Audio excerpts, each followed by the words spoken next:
Hey guys, good morning. Ayan guys. Ayan, may umuwi po sa amin sa Bicol. Ayan. Nagpadala po ako ng pili. Sabi ko ibili nila ako. Ito, binili nila akong pili. Ayan guys. Ayan guys, ang pili. Ayan. Ayan. Marami po nito sa Bicol. Ayan, sa amin. Ayan. Ito po ang pili. Ang ginagawa po namin dito, nilalaga namin.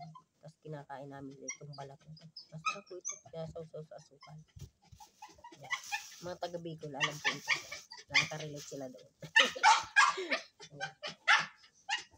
Ito po yung mga pinapili ko. Sayang nga lang at kakaunti lang guys. Ayan.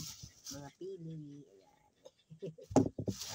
Tapos ito guys, bigay sa akin ng pamangkin ko. Ayan. Salamat sa nagbigay. Ayan. Salamat Les sa binigay mo sa aking pansit ng Bicol. Ayan. Mamaya lulutuin ko ito. Ayan. Maraming salamat sa ating pamangkin na nagbigay nito ng pansit. Madami din po. Pag naluto po ito, madami. Masarap po ito guys. Ayan. Ito po ang mga hibla niya. Maliliit lang.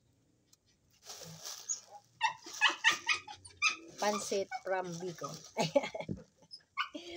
At ito po yung mga pili. Ayan. Masarap po ito guys. Ayan. Pakita ko sa inyo guys kung ang laman. Pakita ko sa inyo kung ano itsura. Sandali.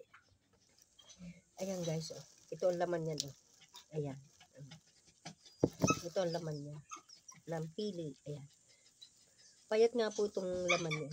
May iba po nitong klaseng pili. Yung malalaki po. Matataba. Ito maliit. Maliit yung kanyang laman. Pero makapal yung balat. Ayan. Ayan. Ito po ang laman ng pili. Ayan. Masarap po ito. Ayan. Ayan guys. Pinlix ko lang sa inyo yung pili kung ano itsura. Ayan. Pili from Bicol. Ayan. Salamat po. Thank you for watching. Bye. God bless.